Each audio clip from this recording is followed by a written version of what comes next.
Hi everyone. So you must be thinking, what is this new thing about, me talking to all of you. So today, this series that we are starting is called Heart Talk. We all have a heart, but hardly do we talk what we faced, what has happened to us, and do we open up to people? So this series is probably something to tell people that you see faces, you see people, but there are things that we need to talk, we need to share. And just this idea came into my mind that let us just share our experiences, the positions that we hold, the places where we stand. It's been a long journey, and probably when I talk, I doesn't mean my name as a whole, but all of us, probably when we come out and we talk, I don't know how many would get inspired, but probably many would relate to this. And of course, I am no celebrity to share. I am no such big personality whose experiences or probably what they've been through. How much that would help, I don't know. But probably at the end of the day, if it touches heart of those who are listening to me, I just want to talk out. So let me tell you one thing that let's not be gender biased, but when we start our journey, the moment we start our journey, when we enter into this world, you've already got into this bracket of a girl and a boy. And this, as I said, this has nothing to do with gender, with feminism. Feminism is a total different concept. Feminism is standing for the right of women, but that does not mean, demeaning men. So I believe in that strategy and that thought process. So the moment you are born as a girl, the first thing that happens to you that you are being categorized as a girl, someone who's has to be kept very safe. Not only safe outside, but also inside home. And today, when we stand over here, where the Twitter handle says the most talked about hashtag is child marriage, child abuse.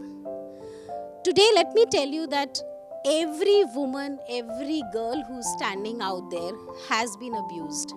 Whether it's house, whether it's roads, whether it's their school, whether it's their family function, whether it's gathering, and out of shame, they just don't open up. So, people like us coming and saying that, yes, this has happened to us also. It's important to know that this happens to every girl.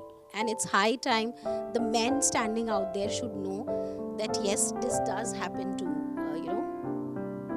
these girls, these women, these mothers.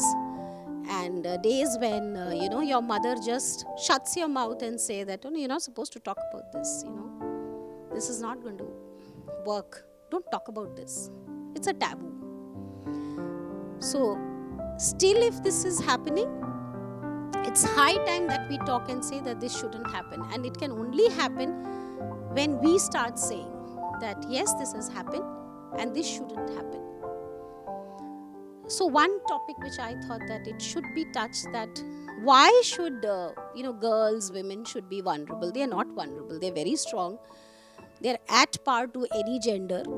The LGBT is another community that we have. So let us not talk about gender, but women as such, girls as such, I think they are at par at anyone. They're not vulnerable, and it's high time that they talk, they speak, and they stand shoulder to shoulder. So once you're born, you're given that tag. Okay, you're vulnerable. You can't wear short dresses. Oh my God, you're wearing short dresses, if your legs are showing, and if you're looking pretty, that's dangerous. People are going to watch you. People are going to look at you. And moment they look at you, that's a danger to the parents. So, but I think that if a girl is pretty, if a woman is pretty, and if a woman is comfortable how she's looking, what she's looking is absolutely her choice. And coming to this stage, at probably at a stage where today I'm almost 40, I would say that with these small incidents which happens to every girl, I've been a girl my life too, and then adolescent, then you go to your workplace. My heart talk to all who are watching me out there. Do not pile on this. Take this as your strength. I will do what I want, I will wear what I want, and I'm at par. So if somebody tells you that you're vulnerable, and you are going, people are looking at you, good for them, good for me. So a heart talk on first stage, I would say that this is it. Please take it very, very strongly. Take it with a pride, and just go ahead. That should not stop you. And times have changed, and so have parents. They know how their kids react to. And I think boys have changed, because now it's more of educated brothers that are there in the family. So I think times have changed. So this is one thing I really, really wanted to touch to all girls who are listening to me, that your life is just not to get married and produce babies and probably look at your home. A man can be a homemaker and a woman can be a homemaker.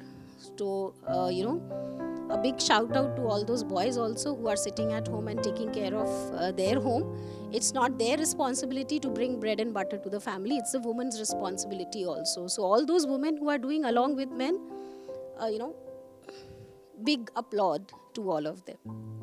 So talking about, a small journey of mine where, I've been exposed to theatre, I've been exposed to stage, I've been exposed to a lot of things, national, international. And the first challenge that, personally I would say that I faced was being upfront and speaking your mind.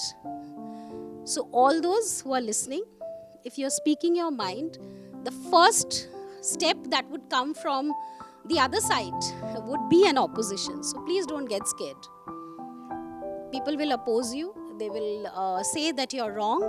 You are being too loud. You are being too judgmental. But please put out your opinions, and a time will come when you will stand like me and have the confidence to talk to many. And you never know where and how you inspire. You don't have to be a big personality to inspire. I think these small stories are enough to inspire people around. So this would be another takeaway, I can say. So when I was in theatre, I think my first play was in 85, when I was just 4-year-old. And then, gradually I started doing a lot of plays. And there was a time when, I started playing a role of a prostitute when I was just probably 14-year-old. And they had to put makeup on me to look like a 40-year-old woman, which I am almost today. So you can imagine, a teenager playing the role of a prostitute, it immediately, the role play that you do, the feelings that you do, take in and put ahead on the stage. So I think I was blessed to, get that kind of exposure, immediate maturity of emotions, and, seeing so much, talking about so much, being aware, so socially relevant aware.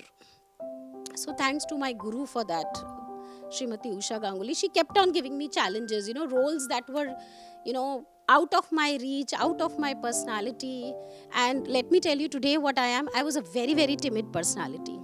I was someone who was bullied in school very badly for being the thinnest girl of the class.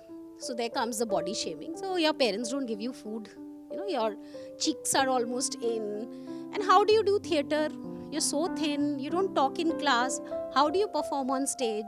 So, all these things, people will, the smartest girl of the class who's roaming around the teacher and, probably being the best girl, the best, well-dressed with good plaits and, chotis and dressed, iron dressed and, nice nail polish. So those are the best girls.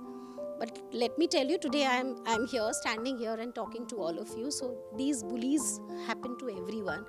Take them heads on along with your horns, and prove the world that each child is different. So there comes a time when you transform. It might not happen when you are in 6th standard, 12th standard, graduation, masters, marriage, no marriage, kids, no kids. It can happen at any time. So you just have to wait for that point where you just get your wings and get to know yourself, comfortable in your body, whether you're fat, whether you're thin, whether you're beautiful, whether you're dark, or whether you're fair, not fair. So that is one thing. I don't know how many boys face that, because I've not been a body of a boy, but girls do face. You have to look a certain way, you have to dress a certain way.